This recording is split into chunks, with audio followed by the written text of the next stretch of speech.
சிதம்பரத்தில் அமைஞ்சிருக்கிற மிகவும் சக்தி வாய்ந்த திருத்தலங்களில் நடராஜர் கோவிலை போலவே இந்த தில்லைக்காளி தில்லை அம்மன் கோவில்னு சொல்லப்படுற இந்த கோவில் மிகவும் சக்தி வாய்ந்த திருத்தலமாக கருதப்படுது.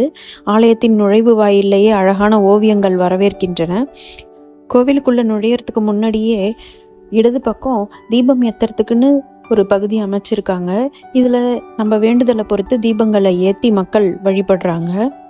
இந்த கோவில் முழுக்கவே மஞ்சளும் குங்குமமும் நிறைஞ்சு ஒரு மங்களகரமான வாசனையோடு இருக்குது. இது இந்து சமய அறநிலைத்துறையோட கட்டுப்பாட்டில் இருக்கிறது இந்த கோவில்.